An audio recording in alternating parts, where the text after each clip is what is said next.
पूनम यादव मुर्दाबाद मुर्दाबाद मुर्दाबाद पूनम यादव मुर्दाबाद मुर्दाबाद मुर्दाबाद तानाशाही नहीं चलेगी नहीं चलेगी नहीं चलेगी तानाशाही नहीं चलेगी नहीं चलेगी।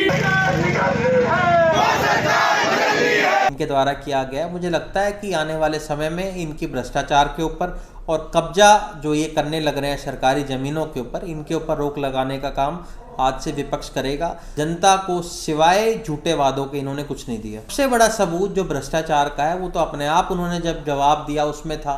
उन्होंने कहा कि इन 3 सालों में 100 करोड़ रुपए शहर में लगाए गए हैं। मुझे लगता है शहर की जनता बहुत जागरूक है, वो भली बात ही समझ सकती है कि ये 100 करोड़ रुपए कहाँ उन्होंने लगाए। बेशकीमती जो ज़मीन है कमेटी की, उसको किस तरह से लोग कब्जा करने लग रहे हैं कि राव इंद्रजीत जी आप किसी भी चीज़ का चुनाव लड़ लें, चाहे वो लोकसभा का लड़ लें, विधानसभा का लड़ लें। आज जनता बहुत जागरूक है, वो जानती है कि जो व्यक्ति 9 साल तक सत्ता के अंदर अभी था, उससे पहले भी 4 बार सांसद रह चुके हैं, विधायक रह चुके हैं, उनको जनता के बीच में जाकर कम से कम अपना रिपोर्ट कार्ड देना चाहिए कि भाई मैं इतने साल से सत्ता के अंदर हूँ, मैंने क्या विकास कार्य जनता के लिए कराया है। आज 9 साल बीत जाने के बाद भी वो एम्स नहीं बन पाया, उसकी तारीख तक नहीं दे पाए शिलान्यास की। जब भी राव इंद्रजीत जी रेवाड़ी आते हैं एक नई तारीख हम लोगों को दे जाते हैं। मुझे ये लगता है कि आप या तो इनकी चलती नहीं है या इनको जनता से कोई सरोकार नहीं है, केवल मात्र अपने जो सत्ता के अंदर रहना और अपनी जो कुर्सी है उसको बचाए रखने का काम ये लगातार कर रहे हैं। लगातार हम लोग देख रहे हैं कि ये सरकार जब से आई है राव इंद्रजीत जी को कमज़ोर करने का काम ही कर रही है। भाजपा भी ये समझ चुकी है कि उनकी जो पॉपुलैरिटी थी उसमें कहीं ना कहीं बहुत ज़्यादा कमी आ चुकी है, इसीलिए उनको दरकिनार कर रही है। नमस्कार, आप देख रहे हैं दैनिक साथी हरियाणा।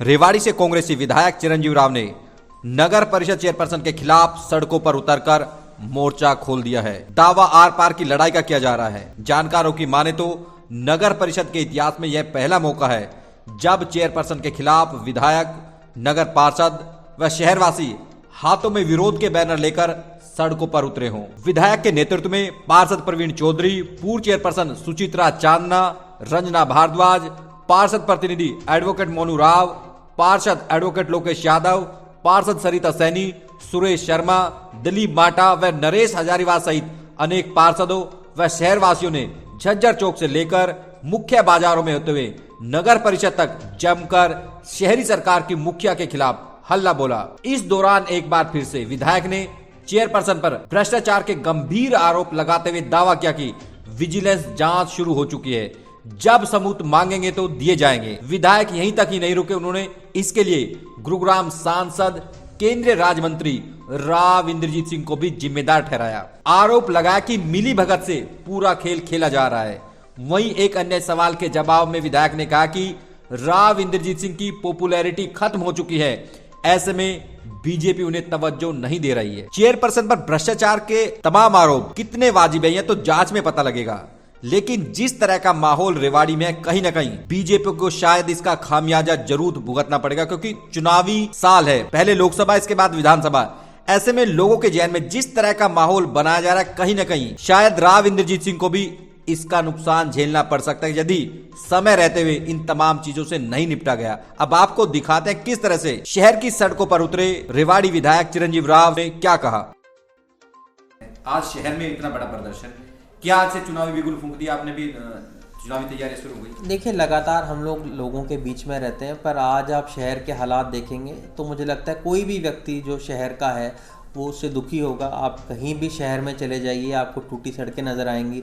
और बाज़ार के अंदर से हम सब लोग निकले, बाज़ार की जो हालात हैं, जो अतिक्रमण है, जो गंदगी पूरे आपके बाज़ार के अंदर है, पानी की सीवरेज का ओवरफ्लो जो वहाँ पर है, नालियाँ टूटी पड़ी हैं, जो इतना भारी अतिक्रमण इनके द्वारा किया गया है। मुझे लगता है कि आने वाले समय में इनकी भ्रष्टाचार के ऊपर और कब्जा जो ये करने लग रहे हैं सरकारी ज़मीनों के ऊपर, इनके ऊपर रोक लगाने का काम आज से विपक्ष करेगा। और मुझे लगता है कहीं ना कहीं जो एक काम होता है, आज देखिए इनकी ट्रिपल इंजन की सरकार है, केंद्र में भी यही है, प्रदेश में भी यही है और नगर परिषद में भी यही है, फिर भी उसके बावजूद कुछ भी शहर में काम ना होना दर्शाता है कि जनता को सिवाय झूठे वादों के इन्होंने कुछ नहीं दिया। भ्रष्टाचार के आरोप बेहद गंभीर, सरकार की ओर से तमाम दावे किए जाते हैं कि पारदर्शी सरकार है, भ्रष्टाचार पर चोट की है, लेकिन रेवाड़ी में तमाम दावे दम तोड़ते नजर है, जैसे कि आप आरोप लगा रहे हैं और सबूत आपसे मांगे तो आप सबूत क्यों नहीं दे पाते विधायक जी? देखिए, पहली बात तो ये, जो हमने सबसे पहला सबूत जो आरोप इन पे लगाया था, सेक्टर 3 और 4 की जो सड़कें हैं, मुझे लगता नहीं कि उसके लिए कोई सबूत की ज़रूरत है। आज तो पूरी जनता वहाँ पर देख रही है कि केवल मात्र 10-15 दिन के अंदर उनकी रोडियाँ निकल जाना और नया रोड टूट जाना, मुझे नहीं लगता उसके कोई सबूत देने की ज़रूरत है। दूसरा, हमने जो आरोप लगाया था, जो कुत्तों की नसबंदी हुई थी, उसके आरोप के जब सबूत इन्होंने दिए, चेयरमैन हमारे जो पूनम यादव जी हैं, केवल मात्र उन्होंने 4 फोटोएं वहाँ पर दिखाई। आप देखिए, सबसे बड़ा सबूत जो भ्रष्टाचार का है वो तो अपने आप उन्होंने जब जवाब दिया उसमें था। उन्होंने कहा कि इन 3 सालों में 100 करोड़ रुपए शहर में लगाए गए हैं। मुझे लगता है शहर की जनता बहुत जागरूक है, वो भली बात ही समझ सकती है कि ये 100 करोड़ रुपए कहाँ उन्होंने लगाए। पहली बात तो जनता को उनको ये बताना चाहिए, क्योंकि शहर में आप कहीं भी निकल जाएंगे, आपको टूटी सड़कों के अलावा, गंदगी के ढेर के अलावा, बेसहारा पशु आपको पूरे शहर में नज़र आएंगे। आप लोगों ने देखा होगा कितना आतंक आज कोर्ट की तरफ से भी दिया गया है कि बंदरों का आतंक आज शहर के अंदर है, अतिक्रमण अपने चरम के ऊपर है, आज सीवर ओवरफ्लो पूरे शहर के अंदर है। किस तरह से ये बेशकीमती जो ज़मीन है कमेटी की, उसको किस तरह से लोग कब्जा करने लग रहे हैं। तो मुझे नहीं लगता और किसी सबूत की ज़रूरत है। और जब विजिलेंस की इनकी अब इंक्वायरी होगी, जब वो मेरे से सबूत मांगेंगे तो उन सबूतों को भी आने वाले समय में हम देंगे। देखिए, पहली बात तो ये, हमारा जो रेवाड़ी शहर है, आप लोगों ने भी देखा होगा कि सफाई के मामले के अंदर 230वें नंबर पे आया हमारा रेवाड़ी शहर। ये अपने आप में इनके दावे खोलने का काम करता है कि नगर परिषद में इन्होंने क्या काम करवाए हैं। हमारे सांसद राव इंद्रजीत जी ने जब चुनाव हुए थे नगर परिषद के, तब ये कहा था कि रेवाड़ी को हम सिंगापुर बना देंगे। आज आप रेवाड़ी के हालात स्वयं देख सकते हैं कि कितने बुरे हैं। उनका जो घोषणा पत्र है, मुझे लगता है चेयरमैन को भी उठाकर देखना चाहिए और इनके जो सांसद हैं राव इंद्रजीत जी, उनको भी उठाकर देखना चाहिए। पहला वादा जो इन लोगों ने किया था वो ये किया था कि रेवाड़ी को नगर निगम बनाएंगे। आज 3 साल बीत चुके हैं और 9 साल केंद्र में सरकार है। एक बार भी हमारे सांसद राव इंद्रजीत जी ने किसी भी मंच पे ये कहा हो कि हम रेवाड़ी को नगर निगम बनाएंगे। मैंने विधानसभा सत्र के दौरान इस आवाज़ को उठाया था कि रेवाड़ी को आप नगर निगम बनाएं। इन्होंने कहा था कि गंदगी के ढेर कहीं नहीं होंगे, पार्कों की दुर्दशा, आप कहीं भी चले जाएंगे शहर में आपको अपने आप नज़र आ जाएंगी। तो मुझे लगता है सांसद जो है और चेयरमैन है, इन सब की मिली भगत से लूट इन लोगों ने शहर में मचा रखी है। एक राव साहब पिछले दिनों जब गणतंत्र दिवस समारोह पहुंचे, बोले कि विधायक उसका चुनाव से लड़ने के साथ पूछेगा कि पार्टी का सच्चा सिपाही हूँ, लेकिन गुड़गांव जाते ही कहने लगे लोकसभा का चुनाव लड़ूंगा। किस तरह से देखते हैं इस तरह से, क्या दबाव में है राव साहब?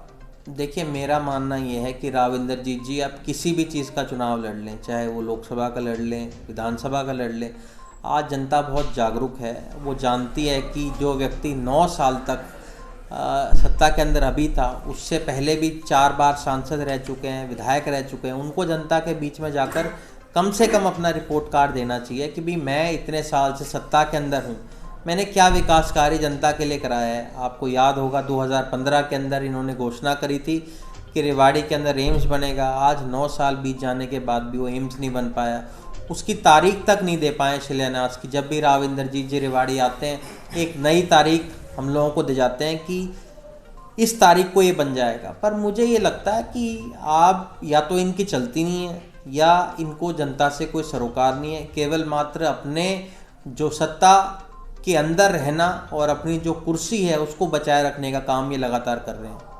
कहीं कहीं ये ना माना जाए जिस तरह से कि पहली बार ये कहा कि मैं पार्टी का सच्चा सिपाही, कहीं ना कहीं दबाव में है, राजनीति कहीं अंतिम पायदान ढलान पर कहीं ना कहीं सेट नहीं कर पाए, बेटी को सेट नहीं कर पाए, खुद भी टिकट मांग रहे हैं, किस तरह से देखते हैं? देखिए, लगातार हम लोग देख रहे हैं कि ये सरकार जब से आई है राव इंद्रजीत जी को कमज़ोर करने का काम ही कर रही है। पिछले दिनों में आपने देखा होगा जब जिला अध्यक्ष बनाए गए गुड़गांव के, वो भी उनके पसंद के नहीं बनाए गए। भूपेंद्र यादव जी को, सुधा यादव जी को उनसे ऊपर कद का कर देना कहीं ना कहीं ये भी दर्शाता है कि उनके जो नेतृत्व है उसको कमज़ोर करने का कहीं ना कहीं काम वहाँ पर चल रहा है। मुझे लगता है राव इंद्रजीत आज अपनी राजनीतिक जीवन के आखिरी पारी खेल रहे हैं और उसके अंदर मुझे लगता है भाजपा भी ये समझ चुकी है कि उनकी जो पॉपुलैरिटी थी उसमें कहीं ना कहीं बहुत ज़्यादा कमी आ चुकी है, इसीलिए उनको दरकिनार कर रही है।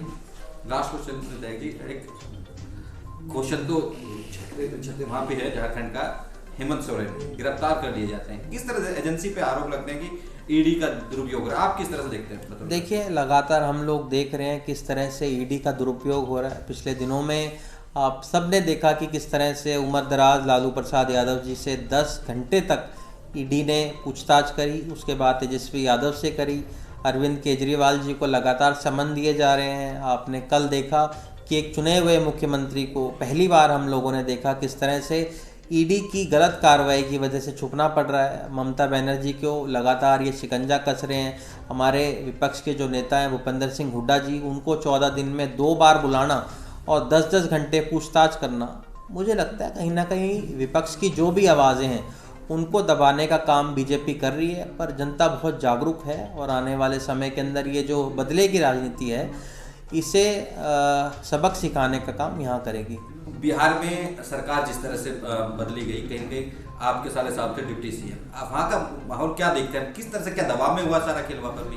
देखिए, आने वाले समय के अंदर मुझे लगता है कि एक ऐसा व्यक्ति जो 9 बार मुख्यमंत्री रहा, हर 1.5 साल में एक अपनी बातों पे ना टिकना, ये दर्शाता है। उन्होंने तब ये कहा था कि मैं मर जाऊंगा पर भाजपा में नहीं जाऊंगा, फिर भाजपा के साथ चले गए। फिर अमित शाह जी के आप लोगों ने भी सबने सुना होगा, उन्होंने ये कहा था कि भाजपा के अंदर सारे दरवाजे बंद हैं नीतीश कुमार के, फिर वो भाजपा में चले जाते हैं। तो मुझे लगता है आज मौके की राजनीति जो ये लोग कर रहे हैं, आज बिहार ने भी उसको देखा और पूरे देश ने देखा। आने वाले समय के अंदर देश इस बात का जवाब भाजपा को और नीतीश कुमार को ज़रूर देगा।